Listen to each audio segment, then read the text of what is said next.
Hello, Sag. How you doing? It's February 2022. This is your energy reading. So I pulled 3 cards from the Gilded Tarot deck, and I pulled a couple of cards from the Numerology deck by Michelle Buchanan.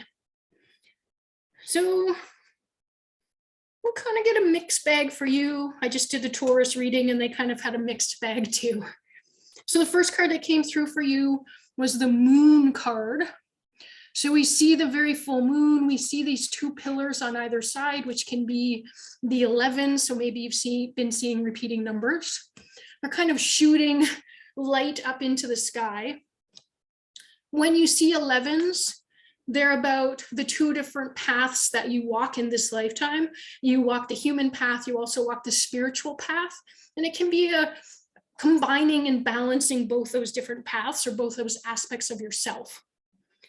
So we see 2 dogs or 2 wolves, and we see this crab that's coming up in the front of the card.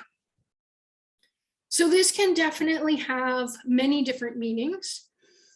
With the water, it can be about things that are subconscious or things that are hidden from you.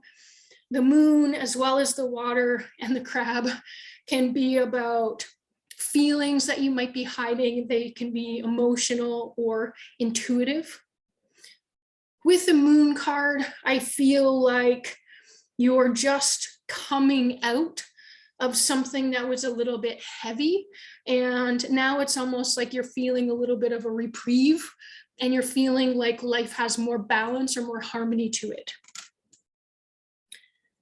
So the next card I pulled for you is the 10 of Wands. You see a man here who's got a lot of wands on his back, and he's hunched over trying to carry these. We see the moon again here, and we see 2 deer in the background that are kind of watching him.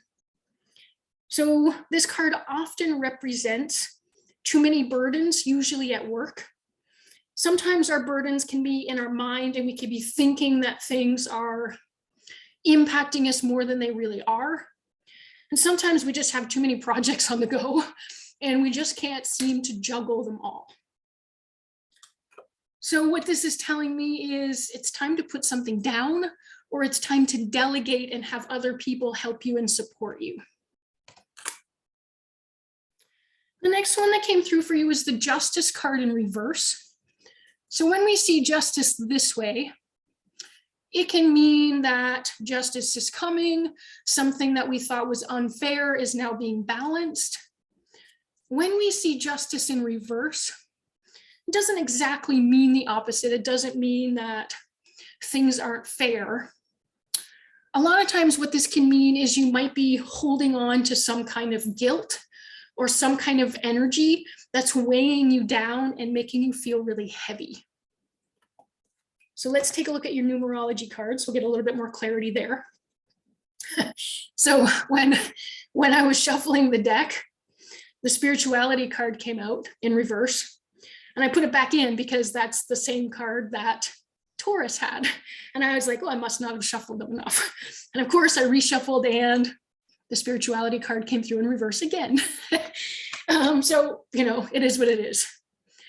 With spirituality, so if it was in this position, it can mean that you need more balance and harmony. You need to walk that physical versus spiritual life a little bit more or a little bit differently.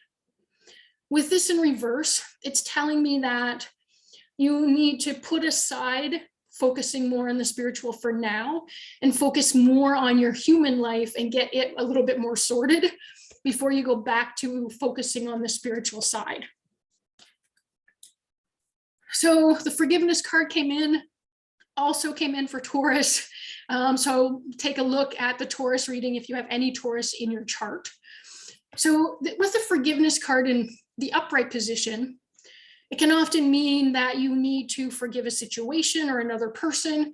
When I see it in reverse, it usually means that either you need to stop focusing outside of yourself and forgive and focus within, or there's something that you're not forgiving yourself for that you have to do in order to get through, probably to get through whatever this burden is.